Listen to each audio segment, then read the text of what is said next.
Hi, this is Kalamos Arts, and today I'm going to be talking about the basics of the 3-act structure in writing. So, to start off, what is the 3-act structure? You may know of the 5-act structure, which is taught in most English classes. The 3-act structure is basically a simpler version of this, which is typical in forms of modern storytelling and also just easier to follow for a new writer. This structure divides the story into 3 clear sections, each one focused on a series of plot points that drive the action. Through these sections, a full character arc should be completed and the plot should be fully resolved. This is typically used by screenwriters and playwrights, but can also be used while writing short stories and novels. The layout of the 3-act structure is pretty simple.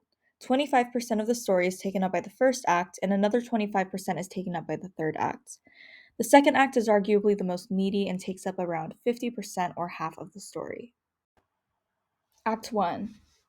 This is also commonly known as the exposition, which establishes the characters and world of the story. This looks different for everyone, such as if your story is fantasy, the rules of the world should be introduced here. Aside from the introductions of the main characters and basic plot, there should be an inciting incident that occurs before Act 2.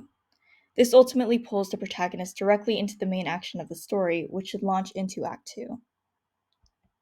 Act 2. This is the story's middle act, which includes a rising action that leads to a midpoint. Act 2 is meant to draw out the plot introduced in Act 1, ultimately raising the stakes of the protagonist's journey. Nearing the end of Act 2, closely after the midpoint, there usually is another turning point that launches the narrative into Act 3.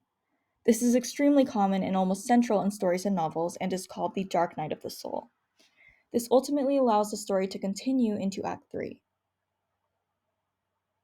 Act 3. The third act consists of a pre-climax, an actual climax, and then a denouement. In the pre-climax, all events introduced in Act 3 should lead up to a climactic confrontation in which the protagonist ultimately faces a choice of to prevail or to perish. This transitions us into the actual climax, where the plot builds up to reveal a stressful but key moment for the characters and the story. After the climax, a denouement is reached, where the events of the climax start to settle again into the character's normal worlds.